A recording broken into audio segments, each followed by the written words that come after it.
Boss Cowboy Sports, where your voice matters. Yeah, moving too bossy, we don't tread softly, but not flossy, the streets that taught me, moving too bossy, we don't tread softly, but not flossy, the streets that taught me, I'm just trying to get my nigga paid. We came from Section 8, and I knew I was at since the second grade. Man, I swear my time is coming, cause I'm never late. Came from broken homes and broken dreams to getting paid. Boss Cowboys. Your voice matters. And it does.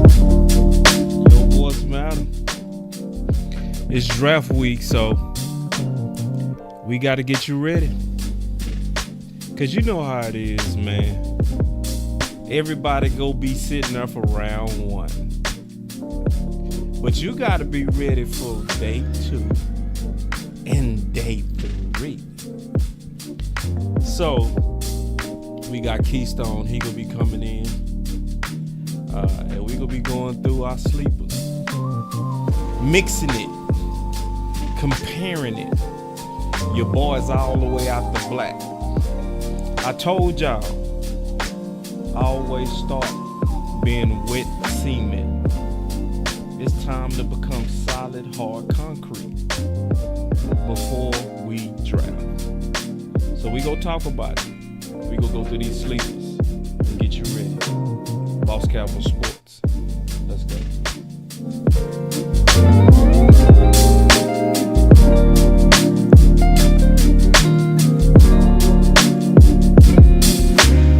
Boss Cowboy Sports, where your voice matters. Let's go.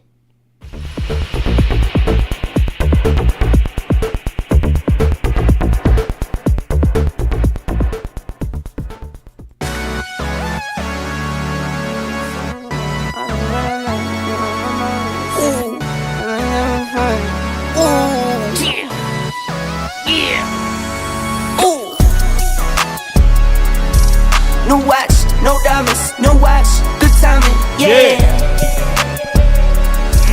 No watch, no diamonds, no watch, good timing, yeah. Need no middleman, I'm the man to man, send it in. I like what I like, me, I know my rights is sipping in. I like having fun, I do what I want, it's what it is. For my son and son, for my daughters, yeah, it's for my twin. I work through the night, I do what I like, get a check, I go for the ride. I've been down the ride for the win, still move on the hush. Never run for none, I face my fears, I just drop for none. Month to month, still from year to year. That boy say we in the building.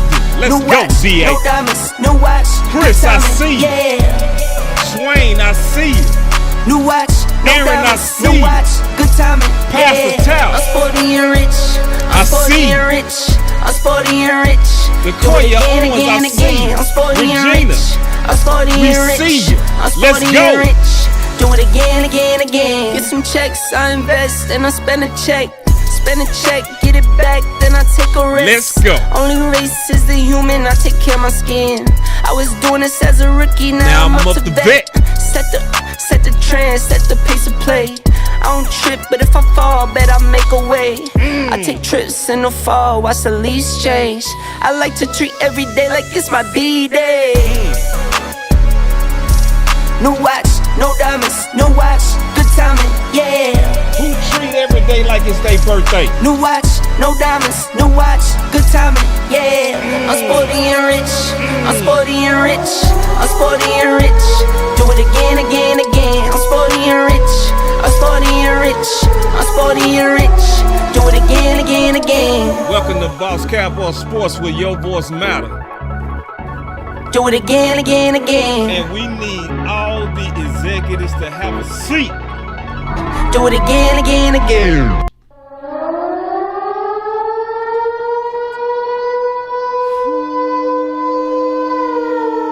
Sound the alarm. It is draft week. It is draft week. It is draft week. So we got to get into it, man. We got to get to it. My boy Keystone, he gonna be here when he get here. Sound like he had something in the background going on. You know how it is. Sometimes you gotta handle stuff. It's just what it is. But we always leave that back door open. Yeah, we leave that back door open. But I got you, man. When he come, he come. So we go get into some of these sleepers. And we go just introduce you. Because sometimes, you know, everybody talk about the top 50, right? But to me, we gonna have to hit on some of these sleepers too. And I'm gonna open up the phone lines. I'm gonna be very interested in some of y'all thoughts. I'm gonna also play some of my original notes. My boy said, shout out from Texarkana, Arkansas, man. Welcome, bro. Welcome to Boss Cowboy Sports, man. We consider everybody that come in here an executive because we respect y'all thoughts. You know, we respect your thoughts. We consider you a leader, especially if you up in here. So when Keystone get here, we go just compare notes. Now, a lot of times this is a very long show. Like, I've done this before with Keystone. I've done this a long time ago with another group. It was Geach. It was this, I remember Geach, and it was, man, I'm trying to remember all the people I did this with. It was Keystone. Obviously, it was Keystone. It was Geach.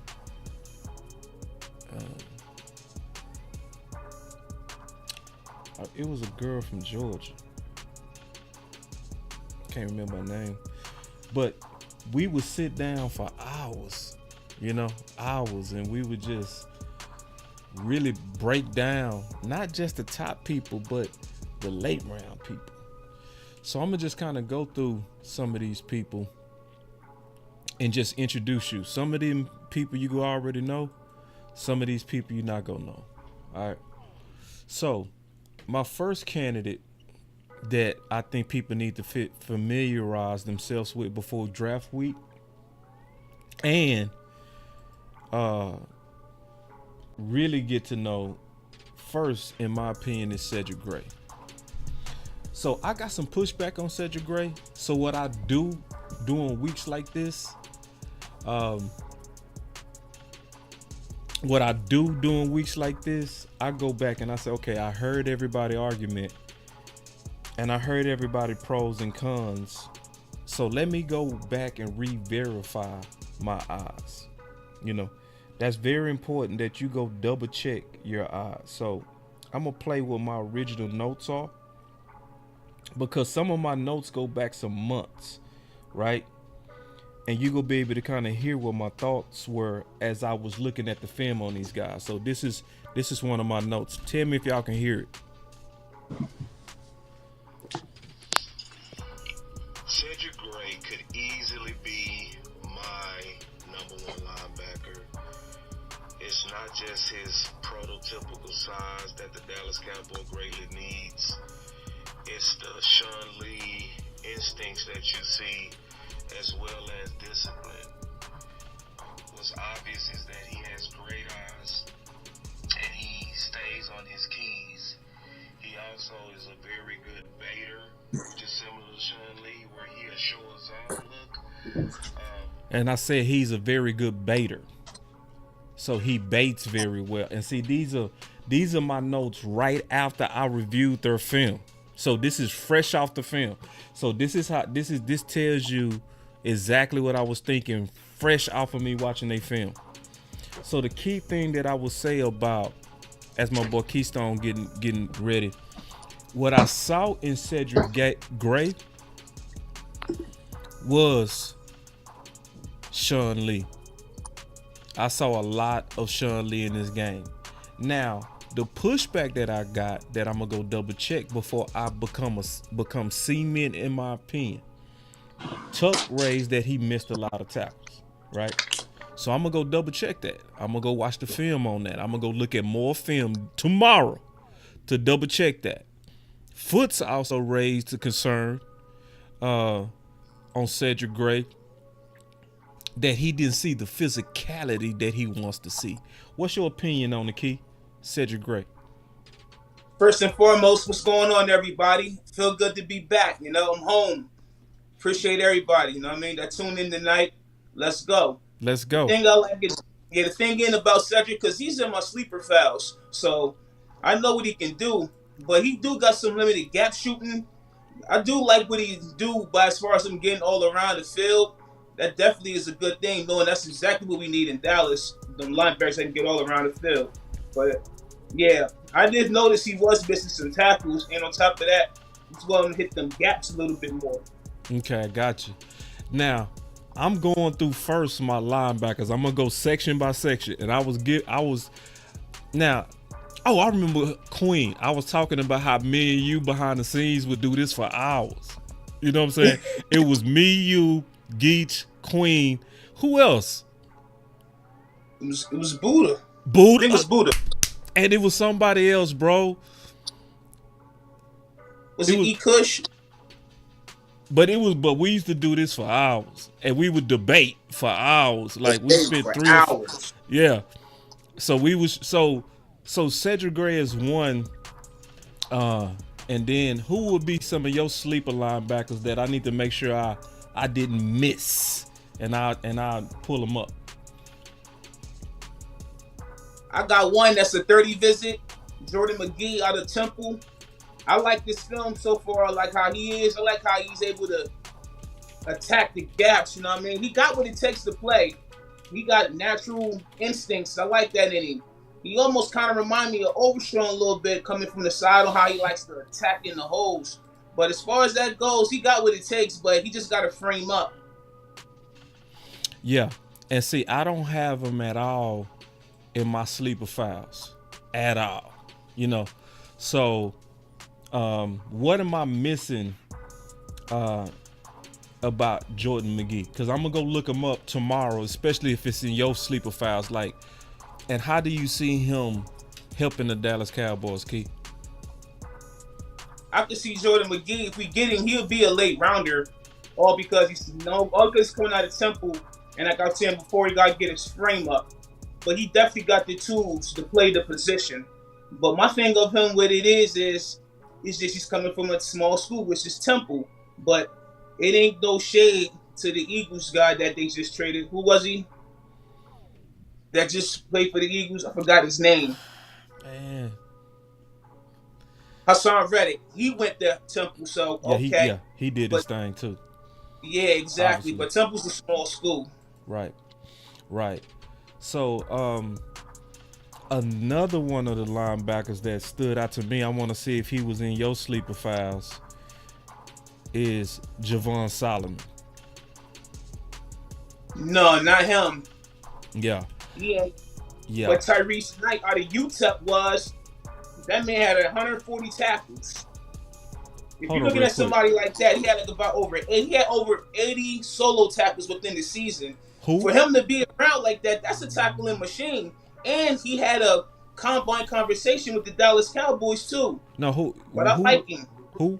It was Tyrese Knight out of UTEP. All right. I'm pulling them up now. See, this is very real because, see, I don't know his sleeper files and he don't know mine. You know what I'm saying? So when we go through this, we usually did this in private. We doing it right now in public, right? So, and what I'm doing is I'm adding to my list as I learn your list. So keep in mind, that's why I say Boss Cowboy and Keystone, we mixed their top sleepers. You know what I mean? So it was somebody I didn't even know about, Tyrese Knight. And that happens a lot when it's sleepers. Like you learn about them from your brothers. Like Keystone is hipping me to this guy. You know what I'm saying? Like I had no idea. So go ahead and sell me on him because I like his height and his frame. I look at his production and it's off the Richter scale. Like it's crazy. And he got some pass rush ability too. And he ain't afraid to shoot the gaps. So would you Even though he did have an off game versus Liberty, I was watching that game. I think that was probably one of his pretty off games within the season. But he had about 4.5 sacks within the season too. Yeah. So he productive. He got some pass rush ability. Would you say so? He playing outside linebacker. He can play the mic too. Okay, so I don't mean to put you on the spot. Do you know where his Good. sacks came from, bro? Did they come from the interior or did it come from him playing outside? Interior coming in, Ooh. did some downhill blitzing. So you can see him being a late round Mike. Facts. Okay. All right. So that's somebody I'm gonna look up by tomorrow. You know what I'm saying? I'm gonna do my last. Let me sell you on my guy Keystone. Javon. I love Solomon, him. Yeah, I love him, man, because he is a menace in the backfield. He lives in the backfield, bro. He's a terrorist. This dude has 16 sacks.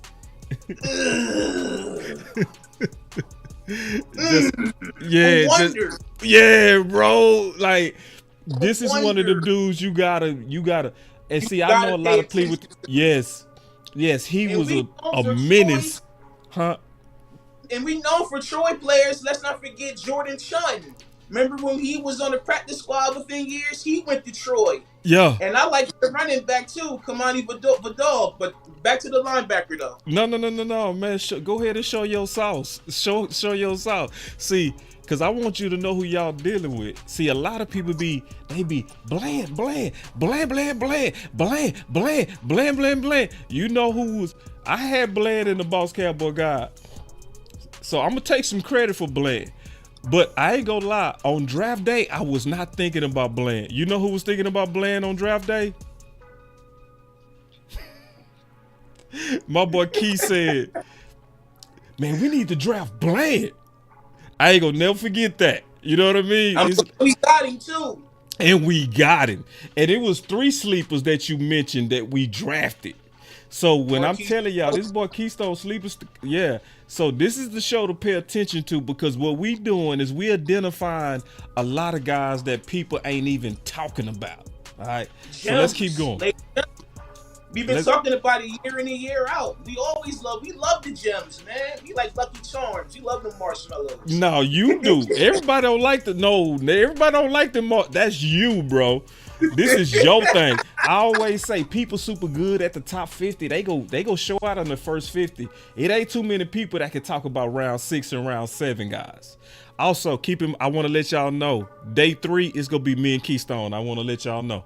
We go take care of day 3 and day 2. You can come on day 2. You know what I'm saying? The only reason my boy not gonna be with me on day 1 is because I'm gonna be out in the field. So I want y'all to keep in mind that I'm gonna be out in the field with my boy Ray and Law, and obviously Candy, man. We gonna be having that draft party on Thursday at Shakerton's in Arlington. So y'all come out to that, especially if you're in Dallas, man. We go show out, man. It's gonna be a show out. I was able to sneak my way into there. It's Thursday, April 25th at 7 p.m. It's gonna be dope. So anyway, man, let's get back to work. You know I needed to show out a little bit. So nah, you good. Now, we gotta talk about this, bro. We gotta talk about this. Because my boy Trevin Wallace. He's just not as much as, he got all the tools. He's just not as much as a cover guy. He's in my sleeper files. He in your sleeper file? Keystone. Yes. You know what? Nope. In my original notes, he didn't even make the Boss Cowboy guide. No, he didn't. Like I didn't even want him on. I didn't even want him. So what am I? See, but then when I checked out some highlights on Twitter, you can see the flash. But when I watched him against Bama, that boy was all over the place. No, it was bad. Hold on. Let me tell you my notes. I'm gonna go to my notes. See, cause I be serious, bro, and I do not go with the crowd. Let me show you my notes on him, bro. Hold on real quick. Give me 1 second. Let me pull it. This was my notes on him. Listen to this. Can you hear it? Yeah. Trayvon Wallace has a really, really good highlight, but when you watch him against fierce competition like Alabama, playing at home, he didn't look like he wanted to play. He looked like he quit. That's a bad vibe for me, playing for the Dallas Cowboys. I want to see somebody playing balls out when they play against bigger teams, and he didn't do it. He has all athletic ability, but Elford is big to Boss Cowboy Sports, so he won't make the guy. I put him out the guide, bro. Am I tripping? No, you have every right to feel the way you feel. All right. No, not at all. When you see it like that, because when you face competition, that really gonna make you look more and more like, is it really worth talking about when it comes to the draft? Right. Okay, hold on real quick. Ms. Lockhart, she gave me a note. She said, Jordan Dominique. You know what's up on Jordan Dominique? Jordan Never Dominique? even heard. Okay. So she giving us another sleeper. Let me pull him up real quick. Because everybody that I'm getting, I'm going to go back and do, because this is all the last minute research I got to do before the draft. So I'm just pulling them up. Hold on real quick. Give me 1 second. All right, Jordan Dominique. So this is who Ms. Lockhart said we need to take a look at. So I'm gonna take a look at him. Okay, we will. All right, and that's the part of this. We trying to find the sleepers, and see that I appreciate it. Like everybody participate today. This is why it used to take us hours. You know what I mean? It used to take us hours. You know what I mean? We used to all compare notes to find the sleepers. It was the people that stood out that nobody knew. So I'm gonna make sure I go take a look tomorrow, because tomorrow's my last day to do my last film. I won't have no more time. All right. So I just wanted to see what's your thoughts on, because see, everybody grade different. I'm very big on big games, bro. Like, I'm very big. The first thing I do is I go look at your toughest game, and I go see how did you play in that game.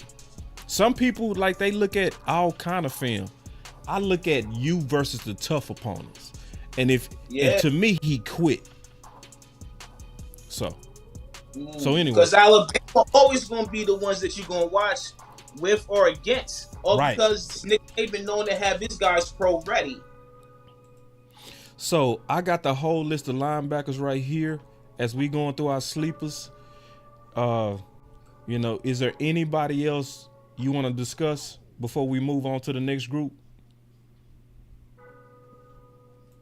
Yeah, another 30 visit, Nathaniel Watson out of Mississippi State. I like him. He can play the 4-3 Mike. And on top of that, I like the fact that he can attack the sides. He can play the flats to be a linebacker. And that's something huge that we'll need, someone that's going to play the flats. Knowing that the Eagles got scat backs that play the flats.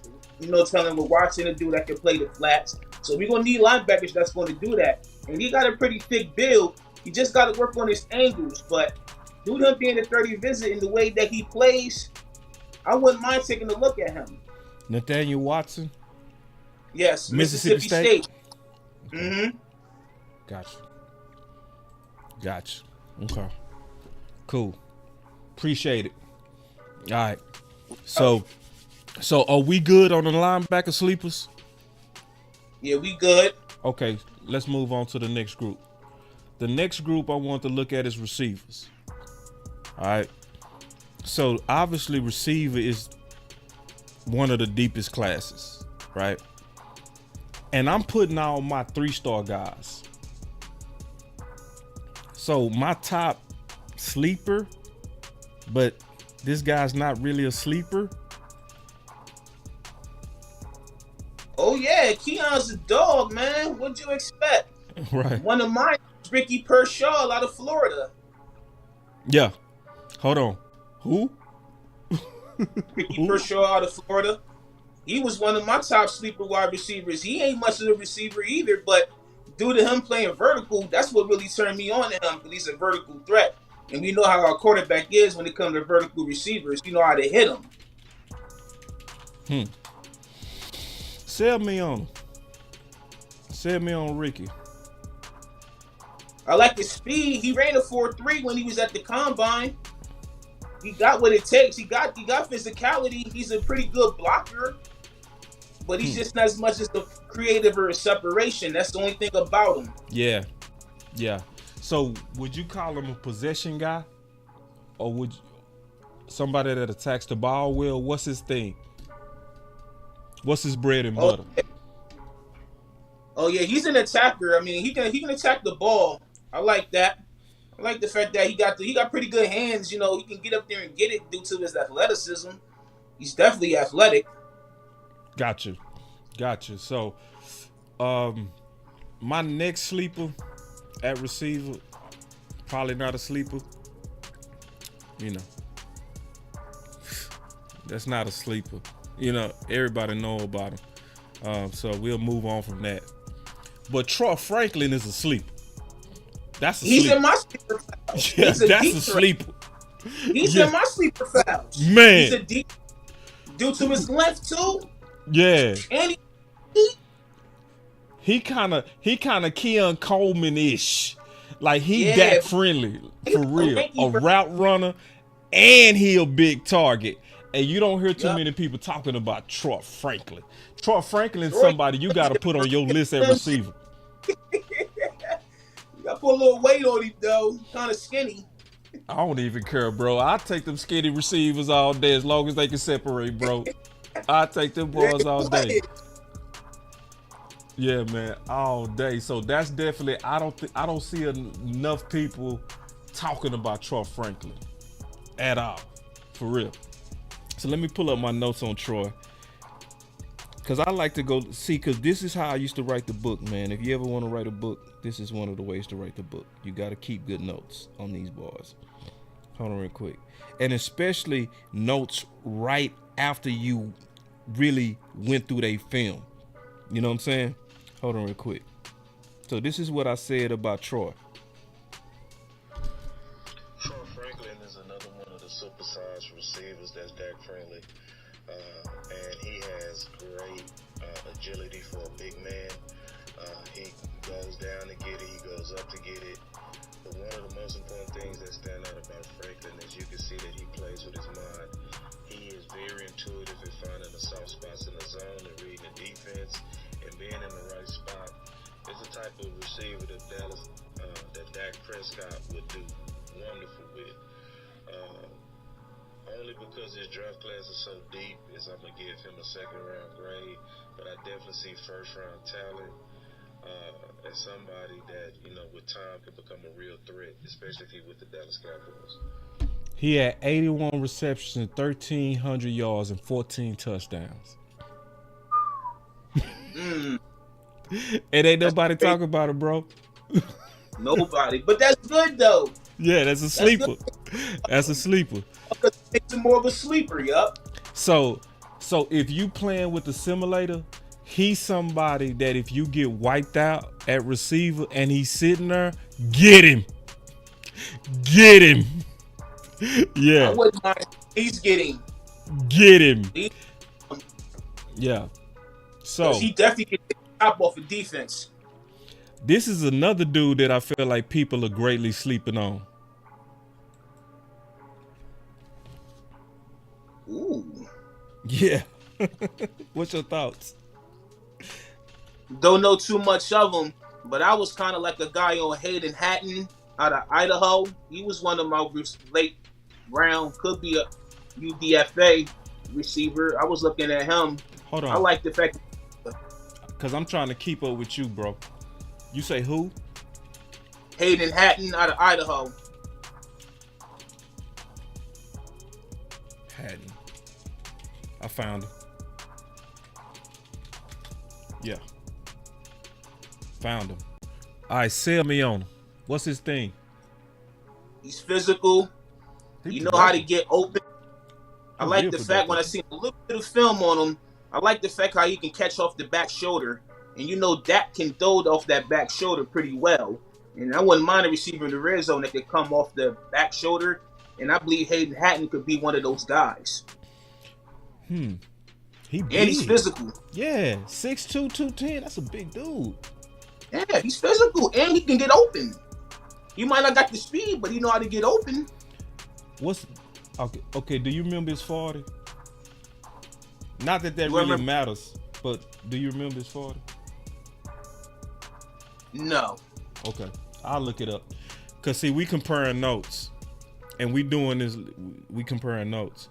So let me sell you on my guy. All right, I'm gonna sell you on my guy. All right, Aeneas Smith, Deebo-ish. Yeah. And I was high on him not just from his film, but I was high on him because of the uniqueness of his body style. And if you want to be creative with a receiver, if you want a guy that you want to be able to put in space, I called him Deebo Light. So let me listen to my notes on him. Aeneas Smith is a player to pay attention to because of the uniqueness of his build. He's built and plays similar to Deebo Samuels, which is a very unique thing. A guy that can line up in the backfield and can line up and not lose anything when you put him at the slot or at the X receiver. So that's something to kind of keep your eye on, because if you have a vision to be very creative and cause massive confusion, especially with personnel packages and people that try to match, and Niz is somebody to consider, especially with the elite quickness. I would not be surprised if he went to the right team and was used exactly like Deebo Samuels. So obviously his statue and his game alone with his build is why he's going to be ranked pretty high in the Boss Cowboy guy. I'm going to give him a second or third round grade, but I'm going to put 3 stars by him just because of the uniqueness of how he's built and the uniqueness of his game. And my boy say Aeneas blew out his knee, hasn't bounced back quite yet. Appreciate that info. I really appreciate that info because I had no idea on that, man. That's something that, somebody just, I'm gonna go double check that, and I appreciate that, and that's what we doing right now.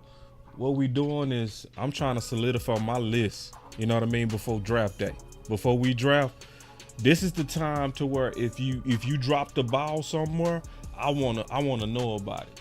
So my boy Landlord, he say JT J Bryant. What's your thoughts on JT? What college you go to? I don't know. Yeah, because I don't know who he talking about.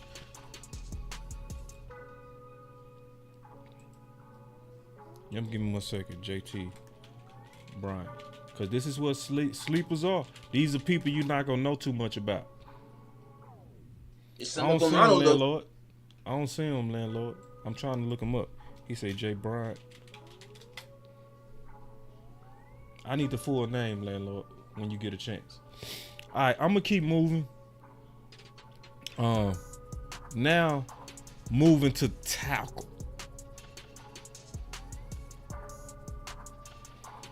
And when I looked at my notes, Mims. But isn't he always the reserve though? Due to his weight. Say what now? Ain't that the one that always talk about due to his weight or whatever going on? He's always injury prone. Yeah. It's Okay. yeah. But when I watched this film, I said he had the best kick in the draft, as well as the best punch. Like in terms of if there's a guy, according to my original notes, that I feel fantastic about in terms of raw tools going into the Dallas Cowboys, it's Mims. Yeah. So, like, he's somebody that if we drafted at 24, I would be fine with it. For real. Especially when I look at my original notes before anything took off. Because this is the first thing I looked at was tackle. You know what I'm saying? And I gave him 3 stars before anybody was even talking about it. I think this would be a wonderful replacement for Tyron Smith. Would be, yeah. I like a lot of people be talking about Troy Fortano, the Washington tackle on the left. Oh yeah. But they don't talk about who they had on the right, and that was Roger Rosengartner. Okay. He was one of the top. Whoa, wait. Oh, I want y'all to notice Keystone ain't got no notes. Y'all notice that? This is all off the top of his head. Who? Who you say? Roger Rosengarner. He was the right tackle. Roger. You know, we've been Because I'm trying to look Roger him up. Rosengarten. Rosengarten, whatever. But I know it's he went to Washington. He was the right tackle. He was one of the top right tackles that was big in pass protection. And we can use somebody that's in pass protection that let our quarterback breathe. I like that. You feel strong about him as a sleeper, or is he okay? Especially in this class. You feel good about him as a sleeper? Yeah, I do feel good about him as a sleeper. Now, how would he fit the Dallas Cowboys? He could be a swing. So you talking about getting creative? Because we need a swing. Creative. So basically, you saying somebody that can come in here and take our Matt, well, let's go and ball. Exactly. So you seeing this as a depth player? Yes, with the ability to start. He got what it takes to start. But due to... Is he one of your top sleepers? He's not one of my top ones, though, but he's... He just a name for now. You just a name for now? He just... Should I take a look at him for real? Yeah, sure. For real. Take a look. All right. Please. You know. Because I ain't got that much time left, dog. All right, I'll take another look at him, bro. I'll take another look at him. All right, hold on real quick. So, Mims, that's obvious. But Troy, like you say, that's obvious, right? Troy might be one of the top centers, real top. I mean, tackles, real top. But, man, I look back at my notes, my deep notes on Kingsley. Bro, listen to what I said on Kingsley, bro, because I've been listening to all my notes, right, preparing for the draft. Listen to what I said on Kingsley, bro. Let's go trip you out. Hold on real quick. Let me pull it up. Y'all be patient, man. Don't rush me. Don't put no pressure on me. You know how they try to put pressure on you? Oh, yeah. All right, here we go. I found it. Now, this is my notes on Kingsley, who I gave 3 stars. Listen. Kingsley Solotai, he gets my Terrence Steele Sleep Award, to put him in a room award, get him around Duke, Manyweather, and that NFL pedigree, and for the Dallas Cowboys award. He's that guy that I would bet $1 million that if he was to play for the Cowboys, he has bottom of the first, mid first, tape and potential and play and meanness, but that upside in that room, I think, can make him even top 5 talented. He plays way bigger than his measurables and is a meaner guy, finisher, plays football the right way. I would love if he was to be the guy to slip, giving him a 2nd round target. I wouldn't be mad. Yeah. See, because these are my notes right out for looking at them. You know what I'm saying? Because you know how it is, Keystone, man. When you, because see, I really look. But when you looking and you looking at over 400 candidates, sometimes you have to go back and look at your notes. You feel me? Yeah, you do. Knowing me, I only take a handful. Yeah. So the thing that stood out to me was his finishing and his meanness. And I said he get my Terrence Steele award. Like somebody that I feel like if you put him in the room with the Dallas Cowboys, maybe on another team, he might be okay. But if you put him in the room with the Dallas Cowboys, I see top 5 potential. Dead serious in him. So that attitude. Yeah, it's how he play. Now, I need to get Star on the phone because I love Star, because Star speak of mine. And I trust Star because she speak of mine. Star said, she said with Graham Barton, I'm not really seeing it. And I want to know why. And I'm not tripping. I never mind people that see it different than I do. Because sometimes you might be seeing something I'm not seeing. You know what I'm saying? Okay, hold on. I'm gonna look him up. Let me look him up. Cause this sleeper day. See, this is sleeper day. When it's sleeper day, you still learning about the sleepers. You know what I mean? This is why we used to spend hours doing this. So we just doing it live today. Hold on real quick. JD Bertrand. All right, let me see.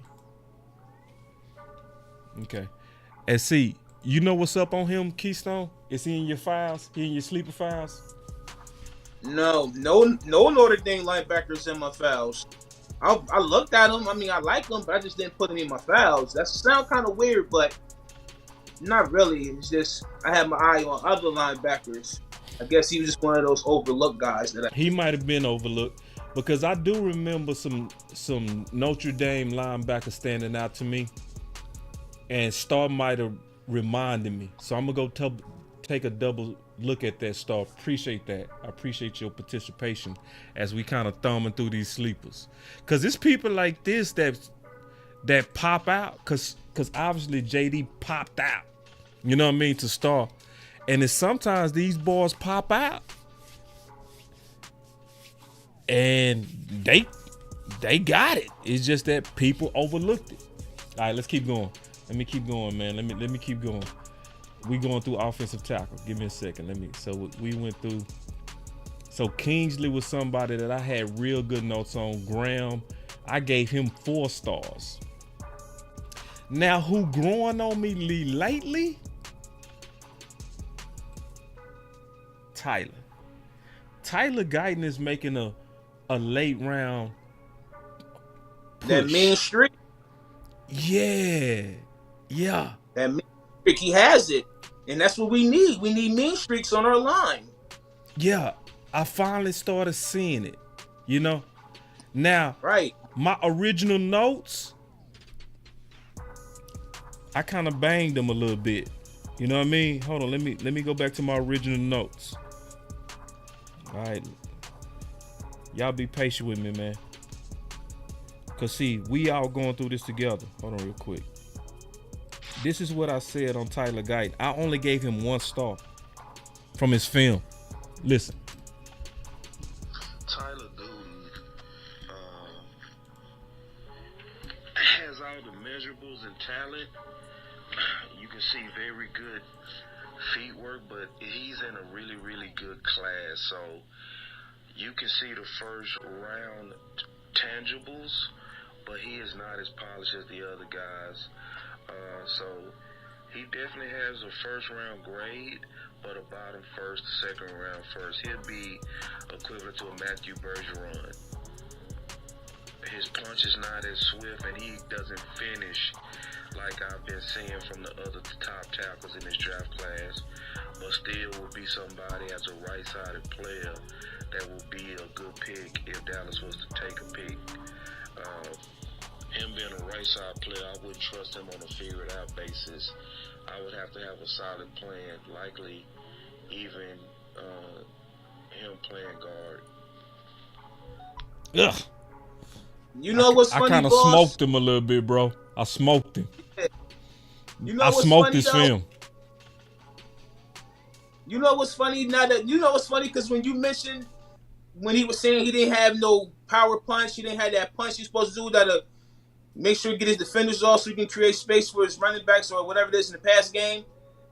It's funny, you're not the only person that's felt that way, and there's people that still feel that way today. Yeah. About Tyler. Right. Just keeping it real, man. Like, I gave him 1 star, bro. And just keeping it real. And this is great in their film, not the athleticism. You know what I'm saying? Now, his athleticism and upside, yeah. But his film, I was like, but then you can go watch clips and you'll be like, but see, I don't watch clips. I watch the film. You know what I'm saying? I watch the whole flow of how you playing. I don't look at the highlights and the one time you was mean or something. You know what I mean? Right. So I want to see if you had a different opinion on him. Not that I'm aware of, no. Now, somebody that I don't think I heard people talking about enough. What's your thoughts? I like his coordination, man, and he's versatile. Yeah. He's on the right. He can Yeah. play the guard and tackle. Yeah. Because a lot of people really mention when it comes to the Dallas Cowboys that the right side of depth is an issue. Yes. Yeah. Pray to forbid if Terrence Steele go down, Eric Bostic, okay. If Zach Martin go down, forbid that don't happen. Man, I That's said why in my notes that Dominique Puna has hips like a cornerback. His change of direction is that good, bro. Like coordinated. It was, yeah, because you said coordinated. Yeah, so we saying the same thing. Dude freaky, bro. Like freaky. And he got the strength. What round you think he gonna go? I say the third. Ooh. The late second. Ooh. Listen. Because the hype ain't Dominic like that, though. You know them tackles that they talking about earlier rings with Tyler Guyton and all them, they gonna be the first 2 rounds. No, I agree. I'm just like, this dude got first round talent. For real. All over them. That right there tells you how deep this tackle class is. Man, this tackle class is crazy. It's crazy. It's underratedly the best out of the draft. Underrated. Now, you been a draft head. Have you ever seen a tackle class like this, bro? No. I ain't never seen a tackle class like this, bro. See, that's the temptation of why you might want to take tackle, bro. Because you might not have a chance to get these type dudes. You know what I'm saying? This is a once in the 50-year class. You ain't gonna never see a class like this. For real. Knowing there's no depth, you need to be taking that opportunity, take advantage of that. Yeah. You have to. Yeah. Yeah. Yeah. I got another one. He's in my sleeper files. He in your sleeper files? Shh. Right, yeah, he in my sleeper files. Man, that boy. Go ahead. That boy got hand placement, strong, well balanced. What more could you ask for? He might be a little heavy on his feet, but I don't care. He almost like an anchor. Man. Like and his Senior Bowl was outstanding. Yes, it was. You can't move him. Once he's set place, you're not moving him. So, all right, we gonna move on. Unless you have some more sleeper tackles you want to talk about? Because there's a lot of them. Yeah. Okay, I got one more. All right, what you got? Yeah, I know people don't want to talk about Josh Ball. Everybody's not sold on Marshall tackles, but I like Ethan Driscoll due to his size. He's another coordinated guy, and he can play the right side too. He another one that got pretty good hand placement, but he also got to work on his feet. That's the only thing about him. Yeah, Driscoll. Yeah. Yeah, Ethan Driscoll. He a Marshall guy. I know some people might not want to be sold him all because of Josh Ball. Oh, no. I mean, this is my first time hearing about him. Hold on real quick. There he is. Yeah, you scaring people with this one, bro. That Marshall. You know, when boys see Marshall, you know what they say. Oh, hell no. I get it. But I trust you, bro. I'm going to take a look. I know you don't sell no wolf tickets. He's a little guy, but I really do think he got what it takes to move into a depth role. Not a starter, a depth. What round you looking at? 6th or the 7th. Gotcha. Okay. I'm with it. I'm gonna take a look. Let me ask the chat, man. Are y'all learning about some sleepers today? Cause I am. Are y'all learning about some sleepers? Cause see, you know what? We need to do this show earlier, bro. We need to do this the next year. We need to do this show about a month before the draft. That way we can give people a chance to kind of catch up to this. You know what I mean? Cause like when we compare notes, and we put our notes together, that's what make us like ready for day 3. You know what I mean? People don't know this is the secret to be ready for day 3. It's when you get with people and you compare these notes. I done learned some people from Star. I done already learned about some people from Lockhart. I done learned about 6 more people from Keystone that I gotta go do some work on. Yeah. Hold on real quick. We got us a nice old super chat from Pastor Taff. Hold on real quick. Pastor Taff said, give me a second. He said, boss, I agree with Christian Jones. I think we can wait and get him in the 3rd or 4th if we trade back. Yeah, that would be an outstanding pick if we able to get him in the 3rd or 4th. Ooh, wait. And it's gonna be some starter grade tackles. That's gonna be, yeah, it's gonna be some starter grade tackles. Bub Means from Pitt. Hold on real quick. Let me look him up. Hold on real quick. Keystone, give me 1 second, man. Oh, Keystone done walked out. He'll be back. Hold on. Give me 1 second. He said Bob Means.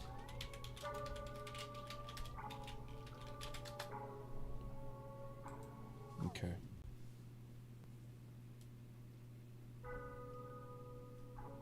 Big boy. Big boy. Built stout. I'm gonna open up the phone lines, Pastor, in a minute. Once we get through these sleepers, I want to hear about him. I had no idea. Let me look. His production. Let me look at my man production. So in 2023, he didn't have a lot of catches, but he looked like he made big plays when it came his way. And I'm able to kind of see a little bit of his highlight on the right. Let me check him out. Let me just get one look at. I can't see it yet. I'll come back to it. All right, Keystone will be back. And while he coming back, let me go to the next group. Defensive ends. So Marshawn Nealon is somebody that I don't hear enough people talking about. Marshawn Nealon is somebody y'all definitely got to look up. If you trying to really kind of, go into this week and have some people that you can have as sleepers in the late round, mid rounds. And I really liked him because I feel like he's a Zimmer fit. Let me play my notes.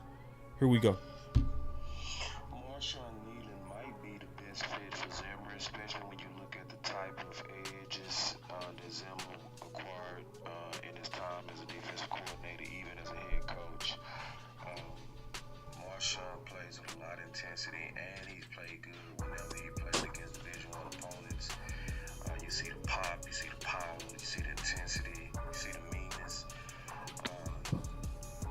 He's gonna get 3 stars, and he's in the bottom 2nd to 3rd round grade. So he's somebody that I would absolutely say keep your eye on, especially in his draft as we trying to get y'all ready for draft day. Marshawn Nealon is somebody you definitely need to know. Somebody else I also love. That's Yeah. one of my guys. You had him on your sleeper files? My sleeper files. Facts. Yeah. I felt like he had some of the best good motor out of all these defensive ends, bro. Like easily. And he's intelligent. He got the IQ. And Yeah. he can defend the run. Yeah. Yeah, I feel like he a Zimmer fit. I think he fit Zimmer. Especially if Zimmer go to like a 4, if he go back to a 4-3, he's a perfect Zimmer fit, bro. Ooh. I'm gonna tell you somebody else who I feel like is. Go ahead, I didn't mean to cut you off. What you say? Now you good? Them feet a little heavy though, but Yeah. you got what it. So I Yeah. like it. Yeah, he's somebody y'all definitely got to put on y'all. I'm gonna tell you somebody else I liked a lot. To me, that was a perfect Zimmer fit. Another one. He on your list too? That boy strong. Yeah, and That's a he's strong- versatile. They moved him around like Michael Parsons. But they projected him as a 3-4 guy though. Yeah. Because of what is, I don't know, but according, that's what analysts and all of the other draft experts saying, that he's supposed to be analyzed as a 3-4 guy. But I think he can play the outside linebacker. Me too. And they had him playing in the middle. Like if you look at from versatility, yeah. I really loved him. I'm about to say Jonah Ellis from Utah. You got Jonah Ellis on your list, big dog? I was looking at him too. I like him, but I didn't put him in my fouls. I know who he is. I don't think he made my list neither, bro. I mean, I'm not going to say that he's not a bad player. He's not a bad player. He was just one of those guys just didn't put in my fouls. Can't put them all in. You know, because when we put them in a foul, that mean they popped. They late round pops. You know what I mean? Matter of fact, I think I might have Jonah Ellis. I think I do actually have Jonah Ellis in my sleepers. Hold on real quick. Let me look. No, I don't. I like Austin Booker out of Kansas too. Austin Booker? Yeah. Because you gotta know that Dallas is known for some Kansas guys on the low. They are. I mean, look at Dorrance Armstrong. Remember that Kamara kid out of Kansas that was on the practice squad? Let me see what my notes had on Austin Booker, because I know I took some notes on him. Let me see. He had like about a 14. I think he had like a 14% pass rush rate this year. He did? Yeah.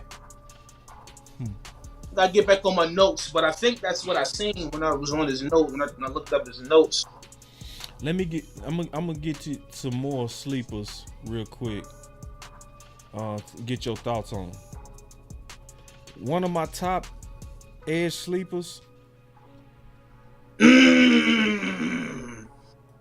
He's in my sleeper fouls. Yeah, we seeing eye to eye on these defensive ends and edge rushers, bro. But he got high hips though. He does. But man, that dude got some pass rush moves. He make it work. Yes, he do. I don't know. I don't know. Maybe he's just. That could be his elusiveness as an edge that make him like that. I don't know, man. But that's crazy. To still make it like that with high hips. Usually, you're not supposed to bend with high hips. Check this out. He's just pass rush. Guess who I comped him to? Who? Listen to my notes.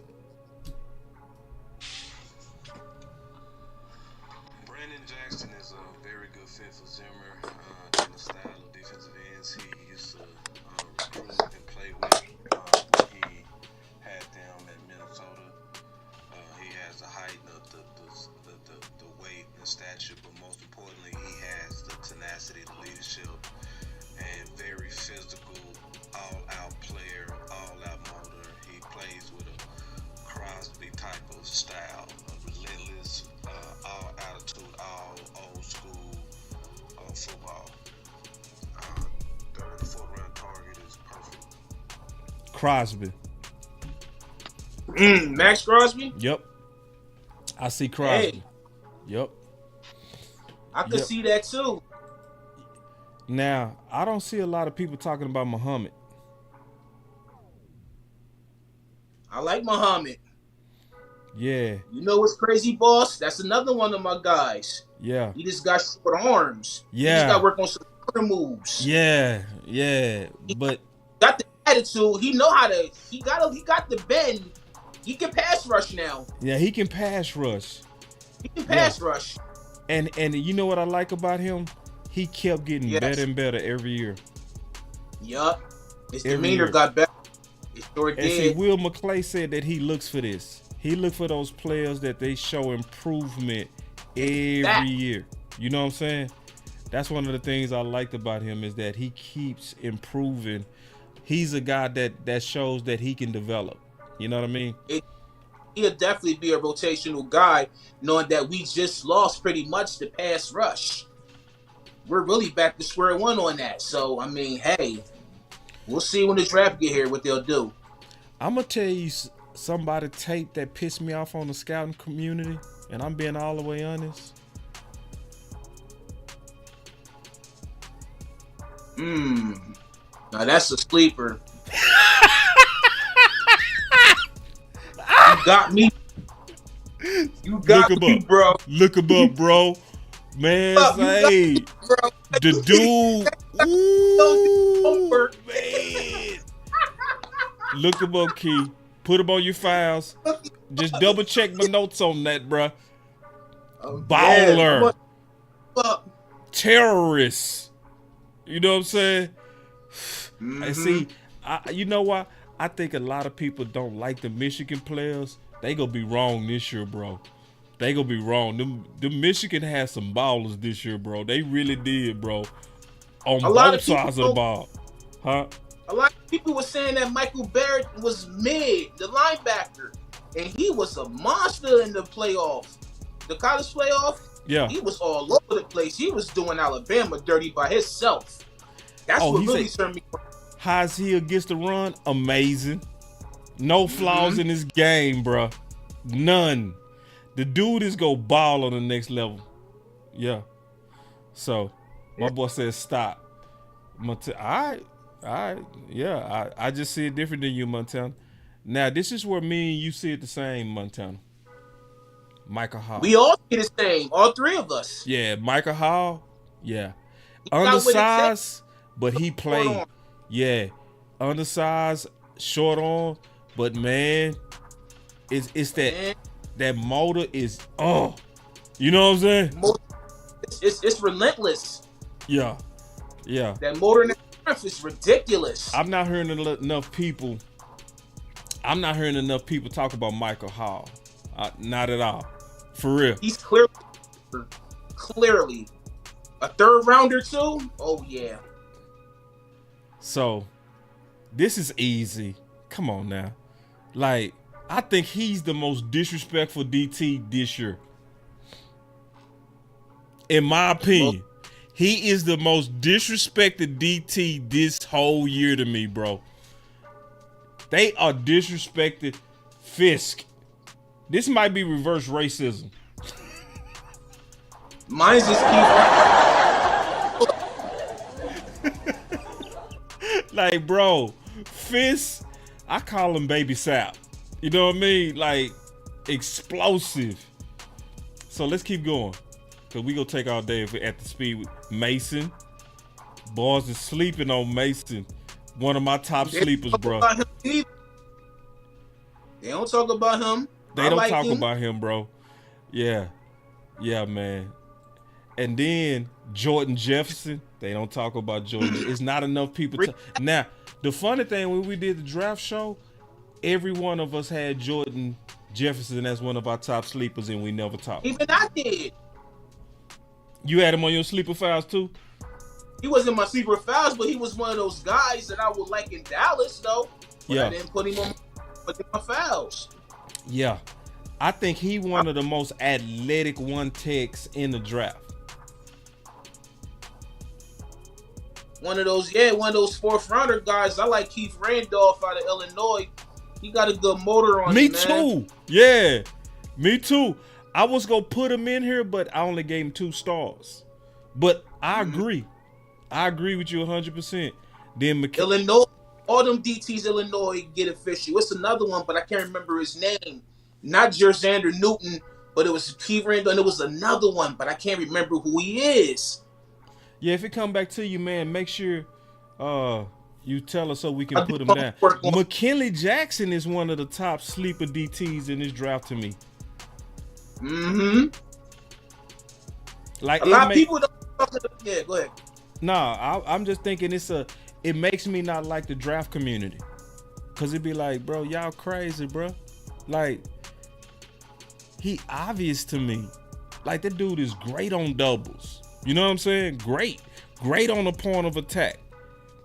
But the problem is, I'm gonna tell you something, Key. I wanna have a discussion with you real quick. As much as I like these sleeper DTs, I wouldn't want Dallas to draft none of them. Let me tell you why. None of them. As much as I love them, you know why? I want to force Dallas to get a vet. We have to. You see what I'm saying? Like, cause I Yeah, like these dudes, but the problem is if you get any one of them, you really kind of, that's 2027. We go, you know what I mean? We go get like the. Trick Hill. Look what happened. It's We putting like too much on Monty the right rookie. now, look what happened. It's putting too much on the rookie.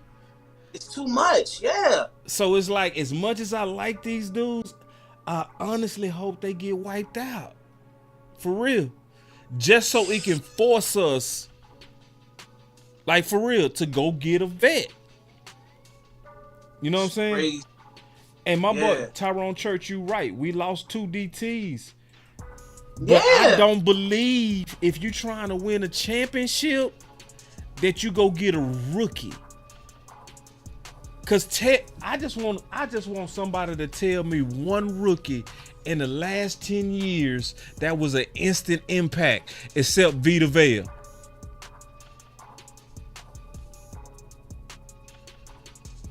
I think the oldest one we got on the line right now was Osa, and he didn't even graduate. He phased out. You right. He started fast. You right. He did. He was an instant impact at first. You right. I'm gonna give you that. You right. He just phased out. So 2. It's only 2 I can think of in the last 10 years, bro. Osa and Vita Vea. Oh, this another one. I should have thought of this one too. I'm sorry. Aaron Donald. But I can't think of no more. And you know what I'm saying? I can't. Good one now. That's a good one. Yeah. 3. In the last 10 years, bro, I ain't trying to get no DTs in the 4th or 5th to say, okay, go stop the run. I wouldn't say Jalen Carter. I would not say Jalen Carter. Nope. He phased out. Started hot, phased out, flamed out. Now, next year, the year after that, oh, Jalen Carter gonna be a monster. By year 3, oh my God. But nah, he phased out, bro. Oh, they say Jones from Kansas City. I gotta double check that, bro.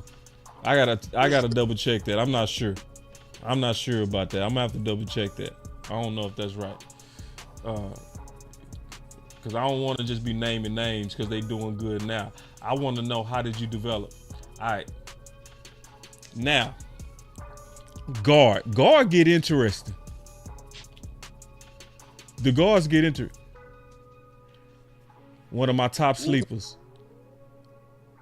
Ooh. Right guard, though. That's the problem. Right guard. One of mine is Xavier Gatlin, not a Liberty. He was one of my right guard sleeper guys. You put Liberty on there? As one of my late guys? Yeah. Yes. Hold on real quick. Let me look him up. Y'all give me a second, man. We doing this on the fly. What's his name? Because I got some homework. I think it's pronounced Xavier Gatlin. I know. I didn't want to say his name because of that. Text it to me later. I'm gonna remind you too. I'm gonna come back to that. Real quick. Now, I pulled him up, but I know he'll right tackle, and obviously we ain't doing nothing with Zach Martin. But I think he has some of the best sleeper tape I've seen, bro. For real. Very good. You know what I'm saying? For real. You know, if some kind of way he fall, would love it. All right, hold on real quick.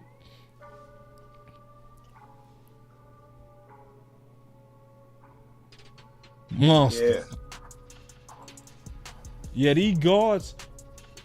Now, my top. Now, that's one of my guys. Yeah. Perfect fit for the Dallas Cowboys. Perfect fit, bruh. Yes. Perfect fit. That wide face is crazy. And you know why he a perfect fit? Why is that? He plays center, right guard, and left guard. All of them well. And you know how we are about them versatile players. This is somebody that the Dallas Cowboys go likely pick. If he during the 5th round, they getting him. And he gonna be a good pick. He gonna be a good pick. Now, I did say in my notes, he likely go struggle year 1. But after that, I see him coming through. For sure. Like, this is one of my top sleepers, period. Yeah. Now, like, that's another versatile guy. He's on my sleeper. Yeah, he's another perfect fit for the Dallas Cowboys. He's smooth, man. That's a smooth guard. And he played tackle. And you know how we are. Yes. You know how we are. You know how we are about versatility. But I'm going to say this. I think he the nastiest finisher. I think he one of the nastiest finishers in the class.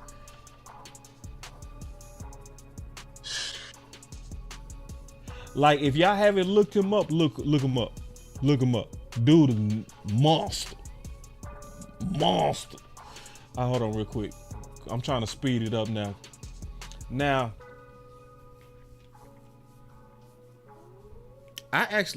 this dude right here, I actually think he is the best center in the class. The best center? The one I'm finna show.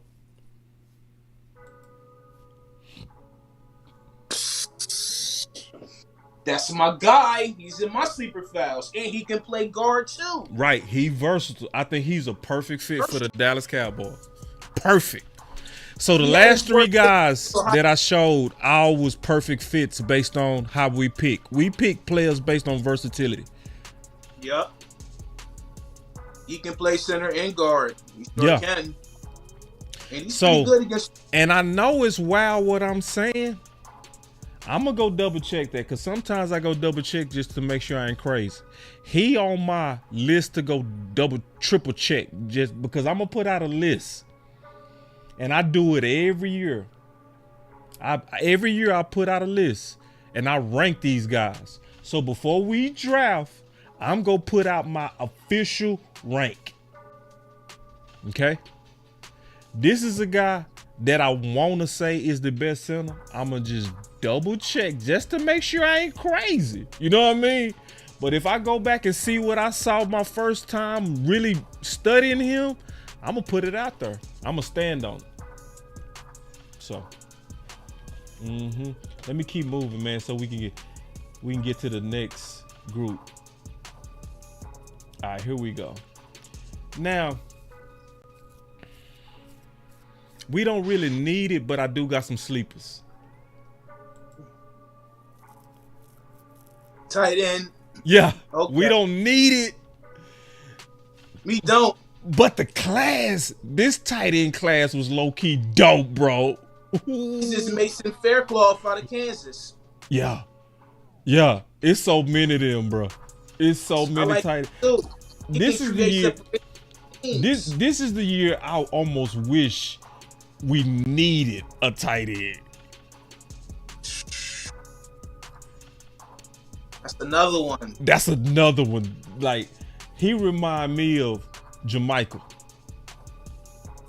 Finley? Yep. Just athletic. Oh, like a tight end that move like a receiver. A big receiver. You know what I mean? So I just pulled out a couple of my sleepers out the woods. Corner. Now, this is what I'm going to say about corner. I think corner got the most sleepers. I like Marcellus Dow out of South Carolina. Me too, bro. Ooh, hold on real quick. Let's go through my sleepers, bro.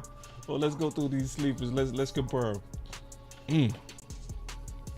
That boy got route recognition, man. That's what I'm looking in corners. I like those route recognizers. And he got that, man. He not really a sleeper, Nate.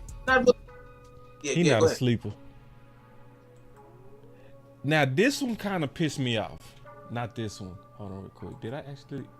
This one kind of pissed me off, bro. Yeah, Cooper DeJean, nice. He's super nice. Hey, you know what pissed me off about when I was listening to the rumors of what they were saying? They were saying that a lot of people got concerns about him because he's white. I was like, y'all gotta be the stupidest. You know what I'm saying? I'm like, bruh, ain't no way you can look at this dude play and not see a baller. You know what I mean? The dude hand sticky, closing skills, great speed. Tackle. He versatile. He can play corner. He can play safety. Punt return. About versatility. We know. Yeah. Man, I said, but Boss is stupid. Like, when I heard that, I said, man, the scouting community is dumb. Smith Wade. Yeah. Super sleeper. Real super. Super sleeper, man. This is somebody that if he's sitting in this is what I say about the corner class. I can see why they didn't bring Gilmore back. Ooh.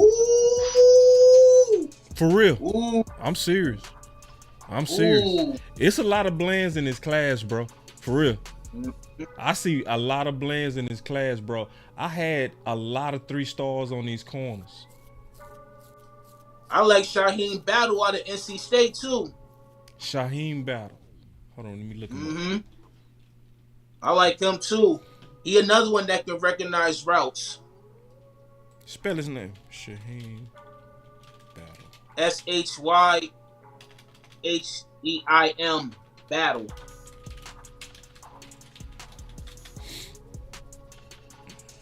I think I found him. Might not pop up, but I think I found him, bro.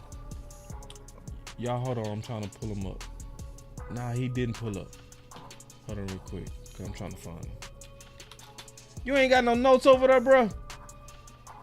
Yeah, I ain't got my notes. I know he's a route recognizer. I know that he's versatile too. He can also play the safety position. Hey, my boy right here, whoever this dude is, he been on it. Cause he Jerry on my sleeper. Yeah, he on my sleeper files too, Jerry. I gave him 3 stars too. Yeah, he's somebody that's annoying why people ain't talking about him more too. Look, he's sitting here. Look. Ooh. Yeah. Yeah. They don't talk about him as much. They don't talk about him. He elite, bro. I'm talking about elite nickel. Elite.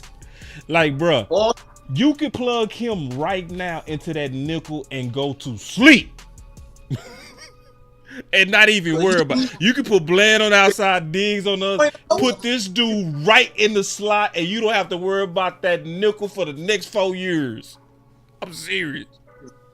Could he be Bland 2.0? Man, I see Bland 2.0, bro. Real talk. Real talk.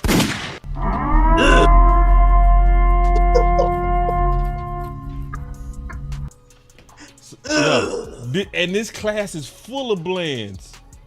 Yeah, he another one. He's another one. Kamal, another one that a lot of people ain't talking about. He gonna be sitting right there in round 5.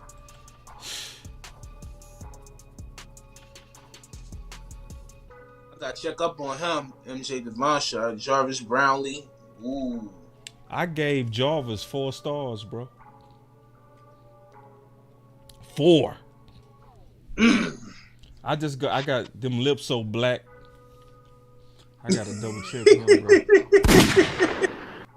I gotta double check him, man. I gotta do some character background. That boy got that big 3 tattoo on his neck.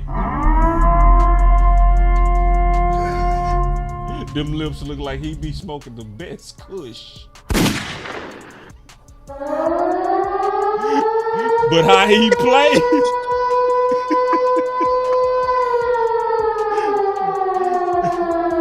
Alright, man, let me get to my last group.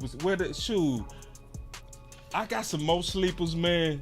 But let's take some phone calls. Cool? Let's take some calls, bro. We're gonna take some calls because I promised we was gonna get on these phones. I want to hear from the community on these sleepers. We'll take some calls. be down to take a flight to me. They think that I'm stunting, but it's slight to me. Piling paper, got them talking nice to me. Guess that's why the labels want the rights to me. CD on my back and it feel light to me. They think that I'm stunting, but it's slight to me. All right, man.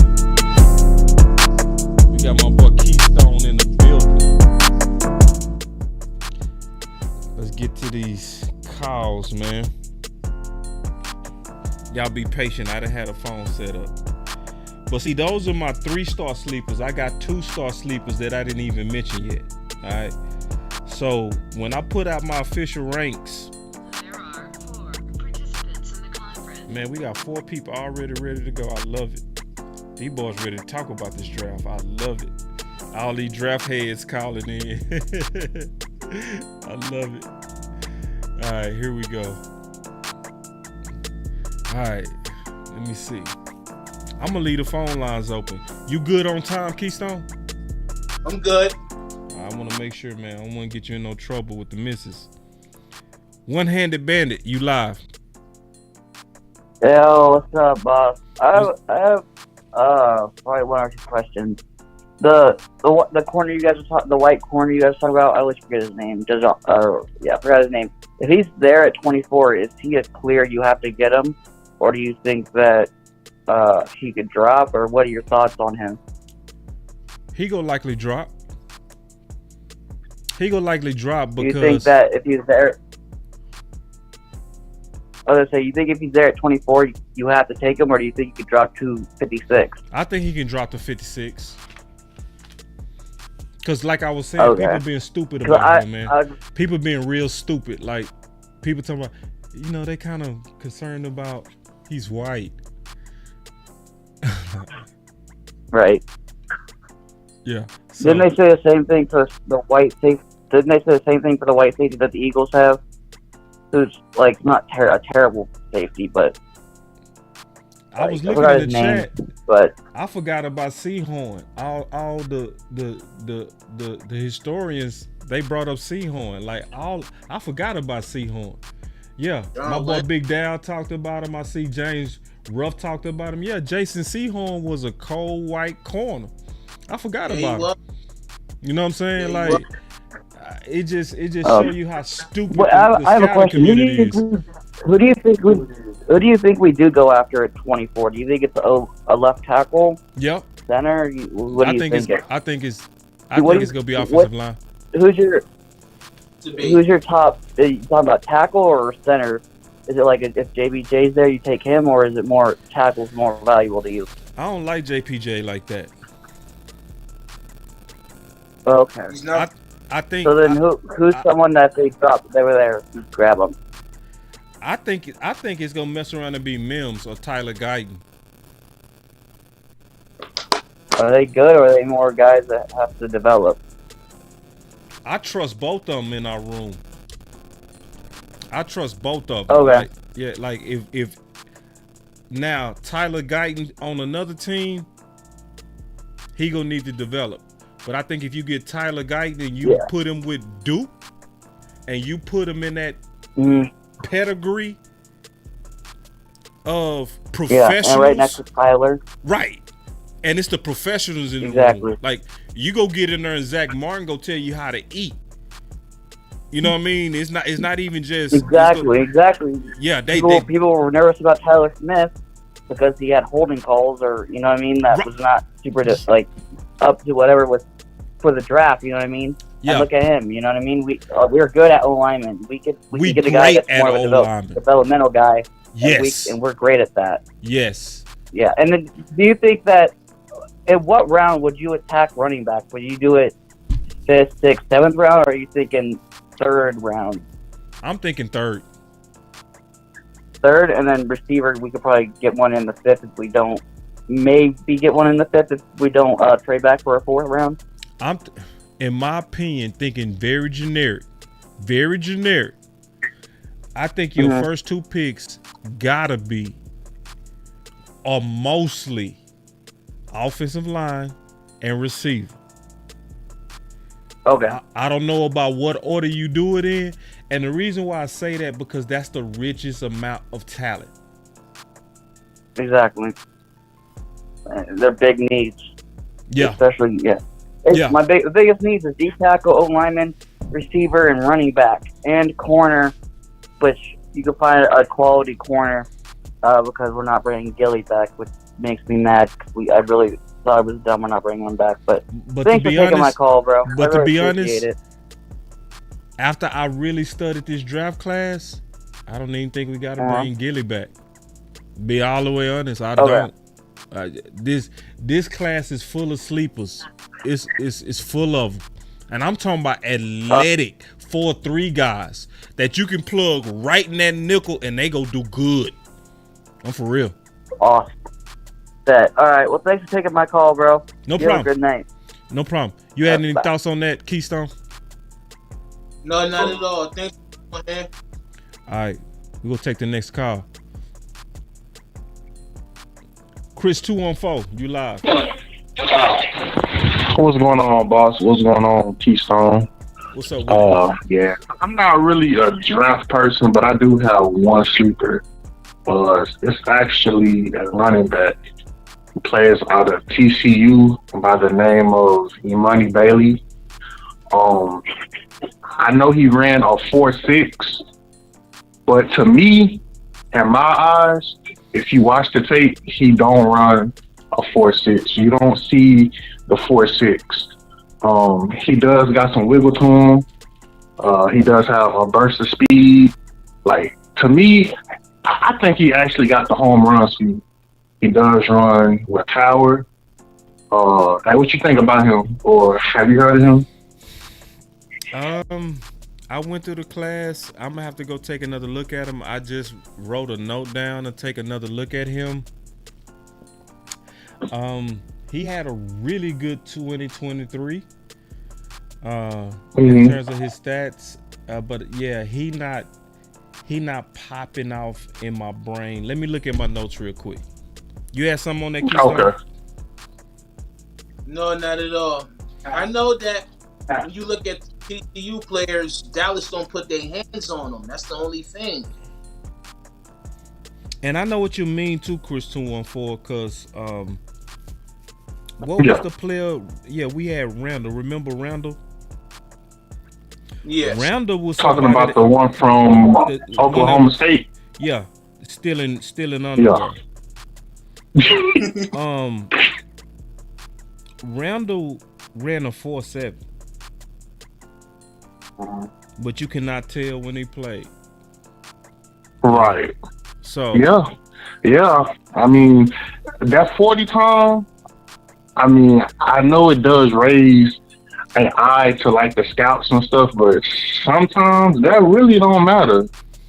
Sometimes I ain't gonna say all the time, but I totally agree. Like, remember Tank Dell ran that 4.49, and people was like, "Oh, he's slow." Remember Keystone?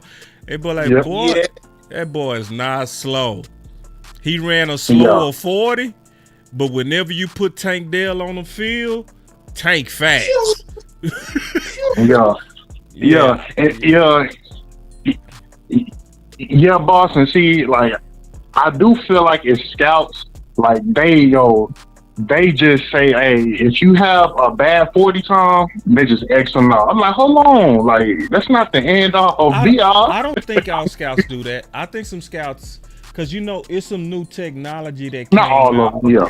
It's some new technology that came out where they measure your game speed with the computer chips that they put in your shoulder pads.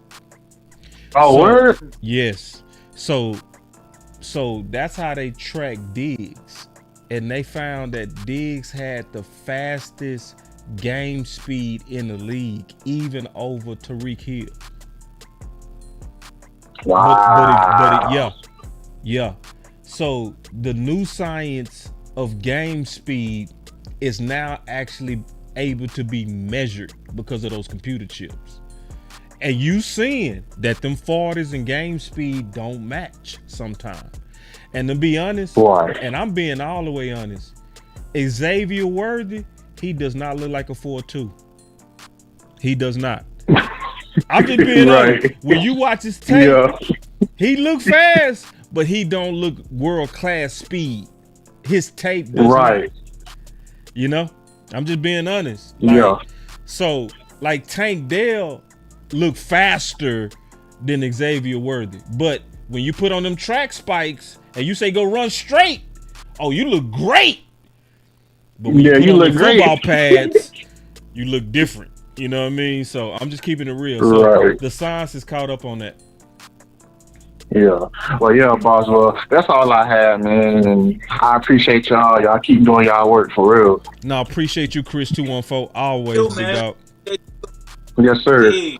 You had something on that, Key? No, not at all. All right, Pastor Taff. I know you ready to cook because you've been putting out the mocks. What you got, Pastor? Bruh, man, I've been looking at these mocks, man, just trying to see what we can do, man. But I just, our front office just be goofy with stuff, man. Yeah. Because here's what I like. You talked about the center from Penn State, Hunter Nazard. Yeah. And we talked about Kristen Jones. So Kristen Jones at tackle and Hunter at center could start right now. I agree. Ooh. So if that's the case, we just doing hypothetical. I see where you're if going. That's the case. You said move down. You see what I'm saying? Yep.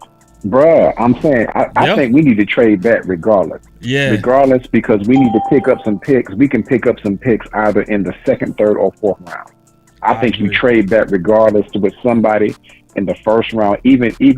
I'm even as bold as saying if Carolina want to come up and do something and give us that first pick in the second round, and we get some other picks, because that first pick in the second round is kind of like a day one. But I know we're not going to do that because we like to have that 5-year contract with the option for the year for the first round. So I know that, but trade back with somebody in the first round because everybody you want to be there, and then from there, take your best player available in that first round.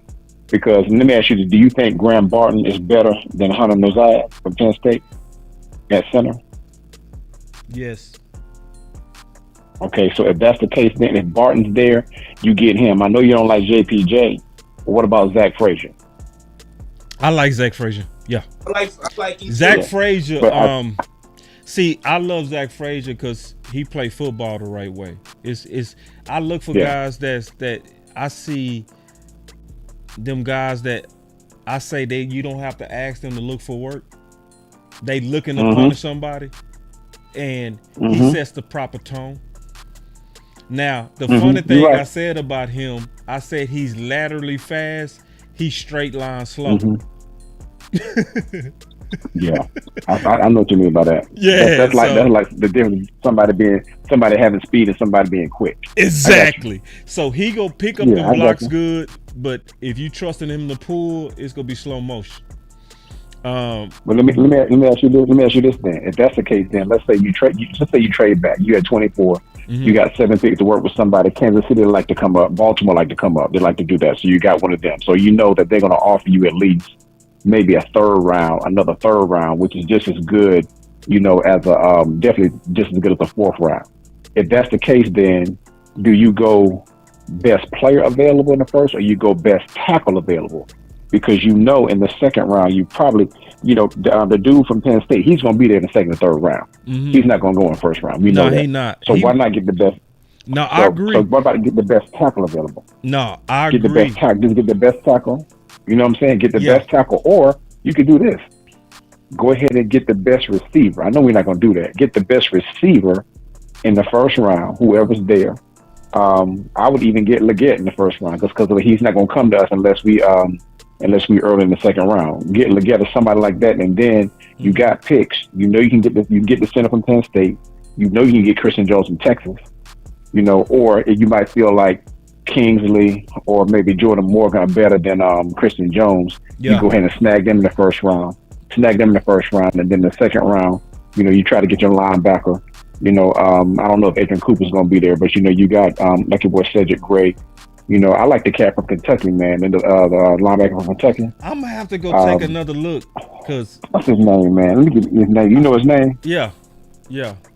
It's Trevin Wallace. Wallace. Trayvon that's Wallace. his name. Yeah, cause Trevin Wallace.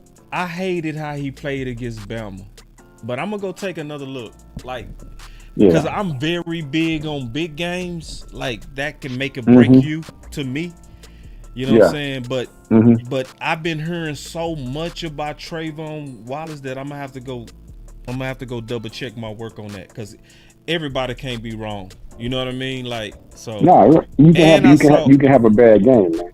Yeah, and I think that's what it You is. just have a And bad I'm being game. honest, I'm super big on big games. That's kind of like make or break you to me. You know what I'm saying? But you right. I'm with you.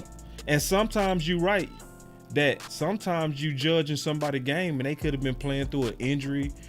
It's certain things I just don't know. You know what I mean? So, because it was a game. One of my worst games was a game that I played with a fresh separated shoulder. But you might not have known that if you was watching the film. But I popped my own shoulder back in place in the first quarter. I tried to check out the game. I tried to check out. I'm like, man, I'm hurt, you know? And then my backup got hurt, and they was like, you got to go back in there. So I was out there playing, looking like wump garbage, but I'm playing with a separated shoulder. So, yeah, I could be judging them too hard on that Alabama game. So I'm probably wrong on that. I think you're right to do that. But this is the last thing I'll say, and I'll get off the phone though. Here's what I don't quite understand.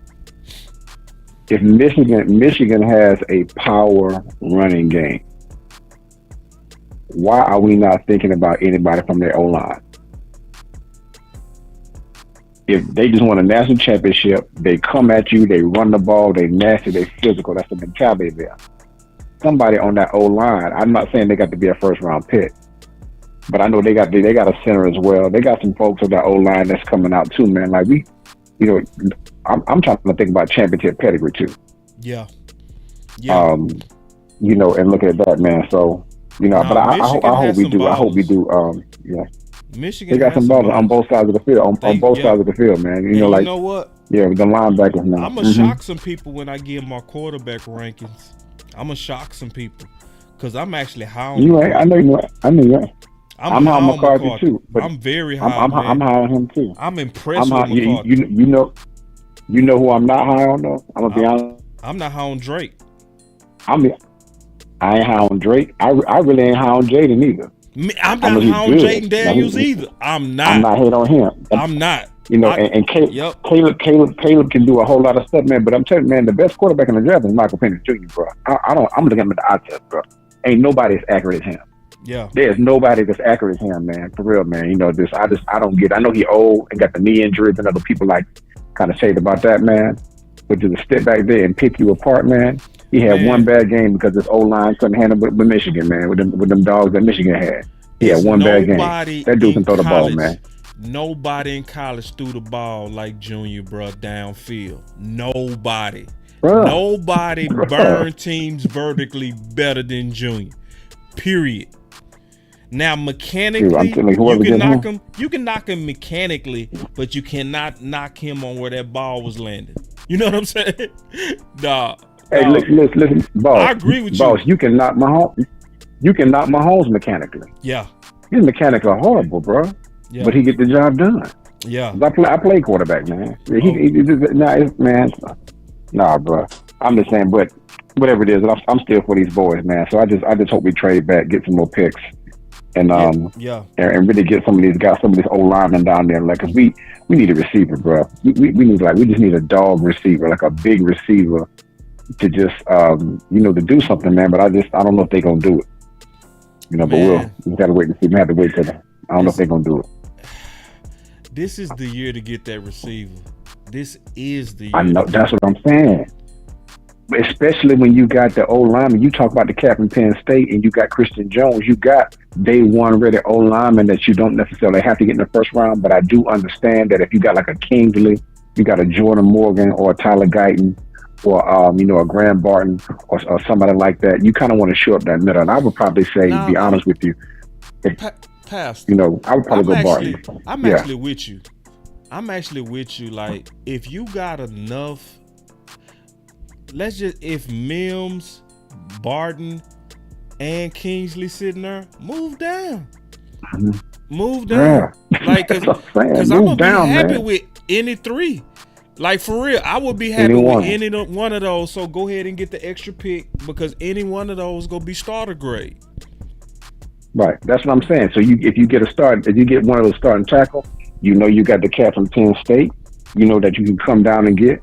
You know, a little bit laying around for your center. If you got Barton, then you know you got Christian Jones. You got some other folks that you can come down and look at as well. So and then go. I would honestly, if you got the picks, I would still, even in the second round, if you get 2 second-round picks, you know, trade back with one of the second-round picks to get some more picks in the third round. Man, I would double up at that running back. I know it's crazy, but I wouldn't mind having both Jalen Wright and the dude from Wisconsin. Whew. Facts. Both of them in the backfield, bro. Yeah. Team trade back. But you got to get paid. This is the wrong, to be honest, keep going. It's pissing me off because I'm going to say one more thing too, Pastor. Mm-hmm. We all know what's going to happen in this quarterback competition. We know what's getting ready to happen. Mm-hmm. Dak is finna blow out Trey Lance. He finna blow him up. Like, it's like, people act like it ain't no film on Trey Lance. Bro, I heard what you and OC said, and you're absolutely right. And the one thing that Dak feeds off of is being backed into a corner. He did it this past season. This dude about to show out. If they don't better be stupid, they better go ahead and sign him because he is not going to be traded. He going to play out this year just to piss them off if they don't give him a contract, and then to be like, I'm out. But I don't think they're that stupid. They know that. They know that if he leaves, the Cowboys are done. Yeah.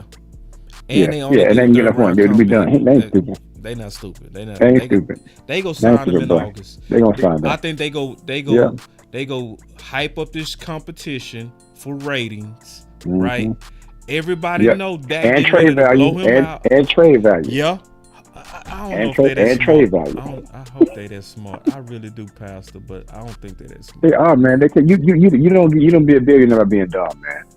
They got to be that.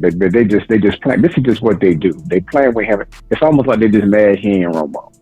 I think Stephen mad he beat out Romo. He's still mad about that. To be honest with you, I just think he's mad about that. And every time they try to prove him wrong, he keeps coming back. Open your eyes, see that. I really feel that the Lord is with that for everything that he's been through, and he still said that. I really feel like this dude ain't gonna fail, man. No, and it's not his fault that we're not winning. The reason why we ain't winning is because of our D line and O line. Yeah. And we don't have another dog at receiver. We got a dog at tight end. We got one dog at receiver. We need another dog at receiver. Just a big time possession receiver. Yep. That's almost like a tight end. But you know what? I think we might have him. What's the tight end that got hurt? That tore his ACL? Yeah. I think we might have him, man. Yeah. I think we might have him. What's dude? I can't even remember his name. But yeah, the way he was showing out in camp, man, because he really got a receiver type body, but he's playing tight end. So I think we might be all right, man, because a lot of those guys that got hurt in that class didn't get a chance this past year. They hungry, man. No, they hungry. And barring injuries, they hungry. Barring injuries, man. I think that's what front office is looking at too. Yeah. They're like, look, we got some cats here. We got some cats here waiting, ready to go. You know, so they really don't have to do too much. That's why they kind of nonchalant too. Yeah. Because you think about it, he got hurt. Overshawn got hurt. And you still got some other folks that would just still. I mean, Mozzie's still like a year away, maybe a year or two away. You still got Cropper. You got some other receivers in there. You got that what's the white cat from West Florida? You got him that was on practice squad as well. He got hurt. So you got some folks that's there, man. Yeah, you got some folks that you got. We too, him. You know, I wish they wouldn't give away Isaiah Lamb, but that was stupid. It is what it is. Now people not counting on the red shirts. People not. I like the red shirts. The only thing I don't like is defensive tackle. But the red shirts. Oh no, I wish you need veteran. You're right. You need veteran. But look what Wanya did. Look what Wanya did, man. The dude Wanya and Marquise Bell ready, bro. Yeah. Them two ready. I wish they would give Izzy some. Yeah. Cowboy Nation is counting out them red shirts. That's a mistake. Them red shirts go ball. But that's what we've always thrived on undrafted free agents. Yep. I mean that's what Romo was. Yep. You know what I'm saying? So like we always started on that, man. So like I think we're gonna be all right, man. If we just don't get too goofy, we just go ahead and pay that, and let's get us a dog at receiver, man. I Let's agree. get a dog at receiver. Appreciate it, Pastor. Good call. Appreciate you too, man. I'll be blessed. All right, Keystone, you got something? Yeah, what Pastor saying, get a receiver, we gonna have to do that. Because you gotta look at the fact that Brandon Cooks, he's on his last year, and we gonna need a 2 in the future.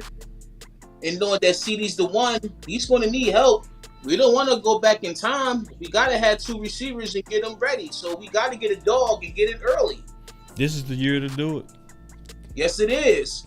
And there's receivers out there that's ready to be a 2 or 1-ish. Yeah. And this is another thing I'm gonna say about receiver. Receiver and corner is the best position if you're trying to get instant impact behind a number 1. Like, I would dare people to go look at the history of receiver when they come under a number 1. It is outstanding. You know what I'm saying? The success rate is 95%. If you get if you get another receiver to just help CeeDee Lamb, they go get you 1,000 yards and about 6 to 8 touchdowns. Historically, that's the best investment if you trying to get more. I would guarantee we go average 35. It'd be Coop and Lamage 2.0. Yeah, it's exactly what it would be. That's exactly what it would be. Coop and Lamb 2.0. So we got a couple of more calls. You good, bro? You good? I'm good. All right. I'm good. All right. 740. You live. Hey, what's going on, boss?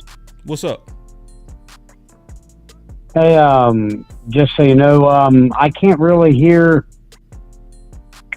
the other dude through the phone. I have to unmute my TV, but I was wondering what you think about how Michael Hall would fit as a 5th round pick since we don't have a 4th or a trade back in the 4th.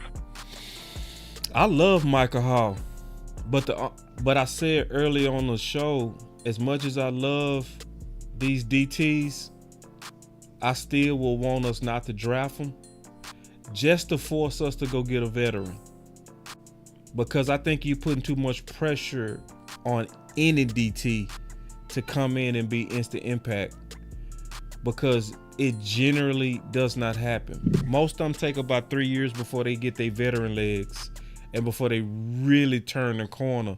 So if we trying to be a contender now, I wouldn't want us to draft not even one DT. And I love about 4 of these guys. Not like love. And Michael Hall is one. I love Michael Hall.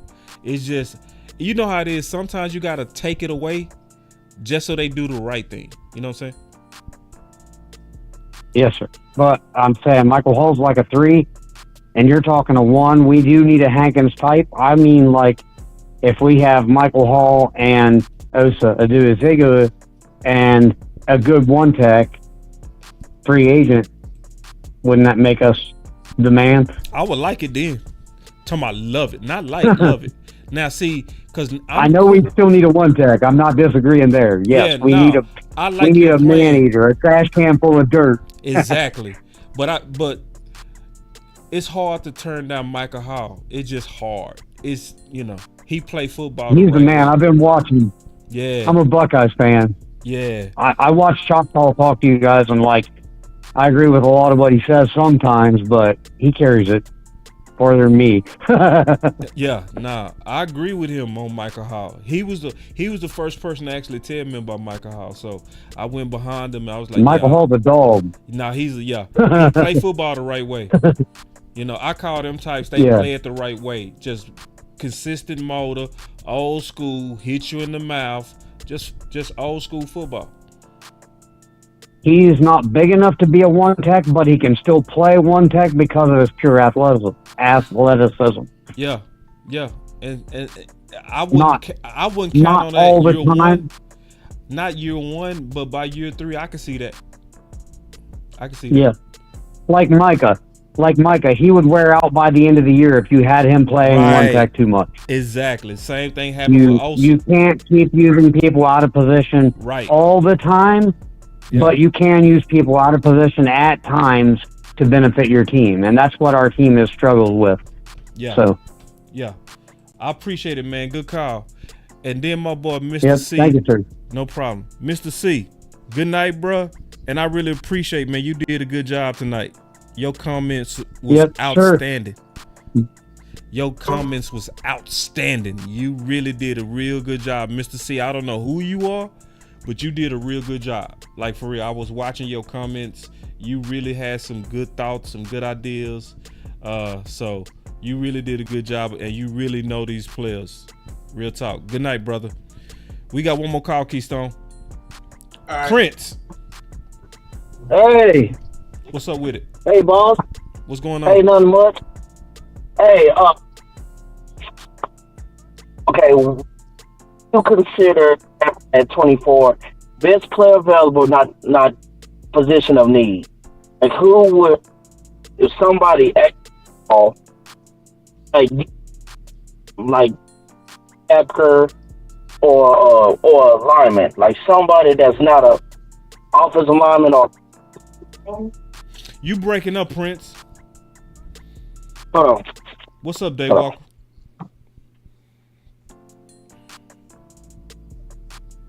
He getting. Can you hear me? Yeah, you sound way better, man. You sound way Sorry about better. that. No, you good. Go ahead.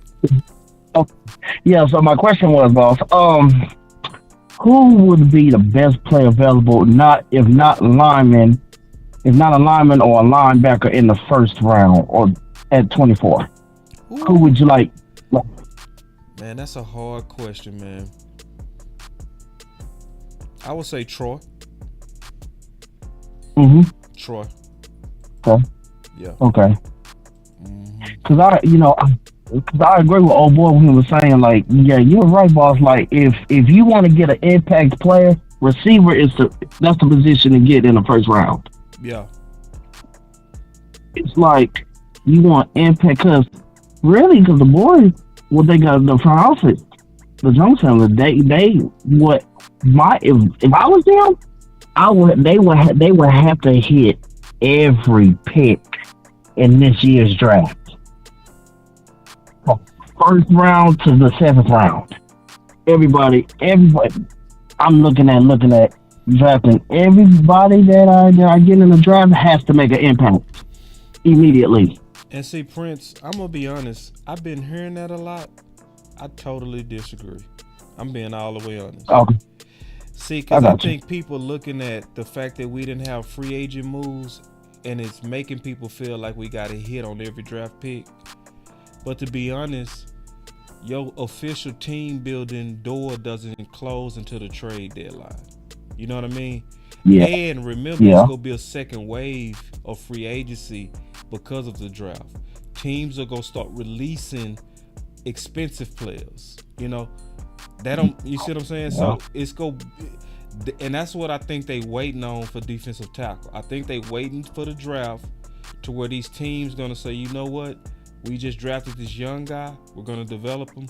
Let's get rid of this guy that's on contract. It don't mean he's a bad player. It's just some of these teams gonna be thinking economics. So like if you look at the Browns, go look at the Brown DTs and tell me how do they not unload somebody? You know what I'm saying? Because they 4 deep at defensive tackle. 4 deep. And they got some young boys in there, some young bulls going into year 2. So it's gonna likely be some things that's gonna open up for the Dallas Cowboys that I don't think it just has to be the draft. That's just my opinion. Oh, okay. Another question I got for you. What's your honest opinion about Payne Wilson? Payne Wilson? Yes, sir. I don't want him. Okay. I love him as a player. Love him, but the hurt, the injury. 3 shoulder surgeries? Yeah, I know. But I'm with you on that, brother. I'm with that, but the tape, his talent is amazing. Because I went and looked at his tape. He's just everywhere. I'm like, I get what you're saying, and I agree. Usually, I would not want to get an injured pro player, but his talent is it would be worth it to me. That would be the only injury player I would take a risk of getting if it was me. I feel like we always fall for it.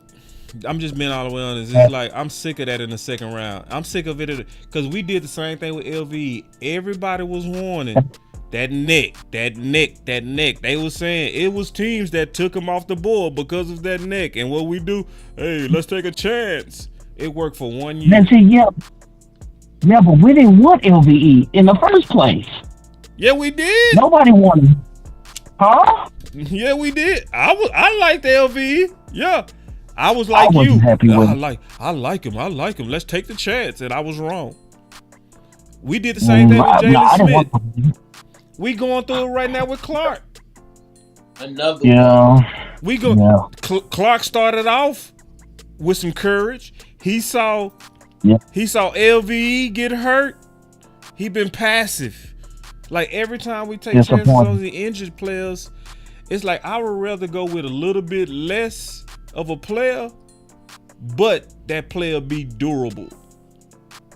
That's just me though. I'm not even mad at you for how you think on that. You know what I'm saying? Because some people more risk averse. You know what I'm saying? Some people take more risks. I'm just sick of it. I'm sick of the gambles. Like, nah, bro, give me a sure thing. No, that's fair, and that's fair, and you know what? And I wouldn't fight you on that because I'm like, yeah, that would be a fair assessment. That would be definitely that. So it's just I'm really excited. Yeah. So no, the draft, you know, he excited. He is. Don't get excited. Yeah, I won't get excited for the draft because this offseason has been really horrible. We finna know the gifts are under the Christmas tree, and Christmas is around the corner. So we getting ready to open up these gifts. So we got 3 more days for Christmas. Yeah, we'll see. We'll see their mindset. What they gonna do? Who they gonna pick on those first 3 rounds? Oh yeah, another read. How would you want to draft a running back in the top 3 rounds? Yeah. Okay. Who would you pick? Who would you pick out, Benson or Jonathan Brooks?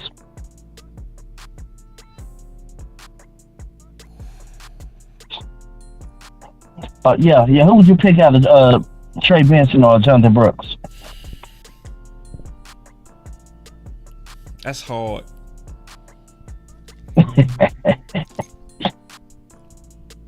Benson. That's what I was leaning towards. Even though I'm a Texas man, I'm a Longhorn, but Benson is not hurt. And see, this is why I gotta go with Benson. In my opinion, go ahead. Running backs that run 4.3s translate real well to the NFL. You know what I mean? Taylor ran a 4.39. He translated. Breece Hall ran that 4.39. He translated. Ben ran that 4.39 and he can catch. He go translate. You know what I'm saying? He go translate. Yeah. But the thing is, what's the frustrating? What I'm hearing is they love Jonathan Brooks. So if they loved him so well, I guarantee you they gonna pick Brooks over Benson. It'll be foolish of them if they do that. It might not be. Now, you might be able to help me out with this. Keystone, do you remember when Breece Hall got injured? When did Breece Hall get injured? I think it was last year. No, but he got injured. Was it November or December or October? It was because October. He came back the next year. He came back the following year. So that's why I'm asking that question. Like, cause see, I'm trying to base Brooks based on Breece Hall. Because everybody that's afraid of that knee, I would want to go look at somebody that had a similar injury but came back. Right. He said half rookie year. It was in October. Okay. Thank you, Daywalker Vaughn. Daywalker Vaughn said that it was October. So Brooks was in November. Well, last time I was in after before Brees Hall, they came back. Well, he wasn't a rookie though. I would say AP, Adrian Peterson, Yeah. had a nasty knee and came back and looked better than ever. Right. So I ain't afraid of Brooks like some people. I'm not. I'm not as afraid. It's because I've been seeing, especially when the Dallas Cowboys put their doctors on you,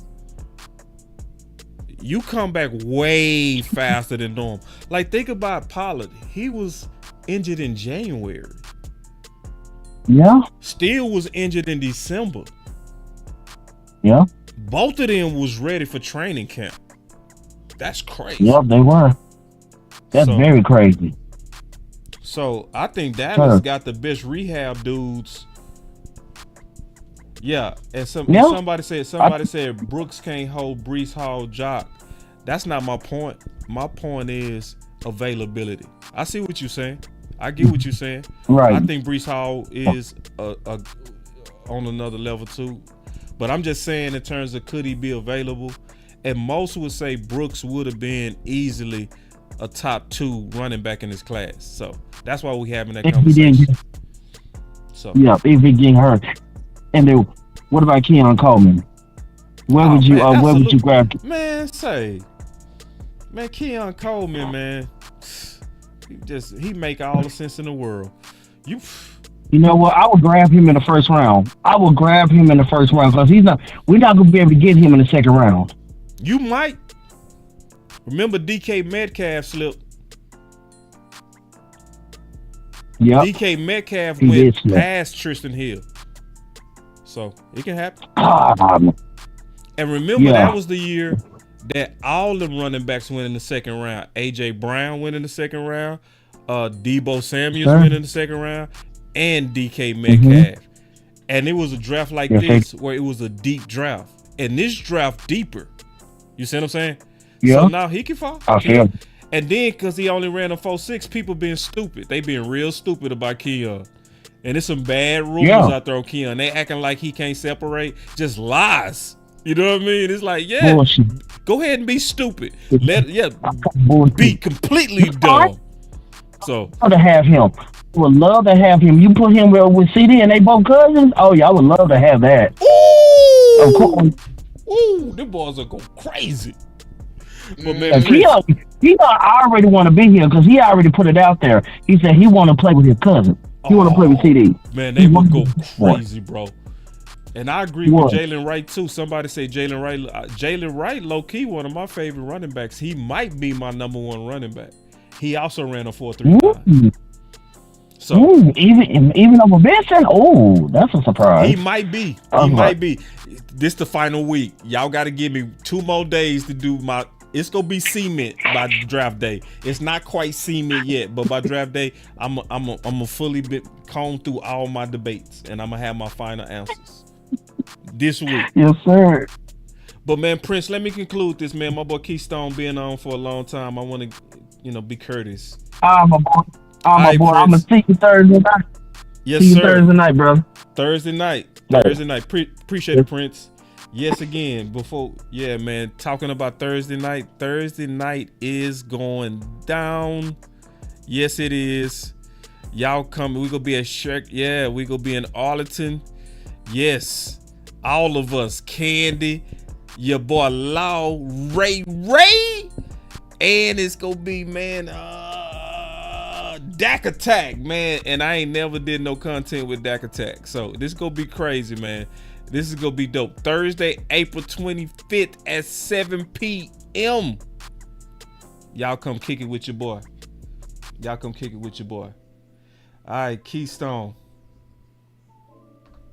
First of all, man, appreciate you, bro. I appreciate that we did this live. We usually do this behind the scenes. We do. But we said this year we was going to do it in the public. We was going to compare our notes in the public. And I think it was a good exercise. The only thing I think we did wrong, we should have did this a month ago.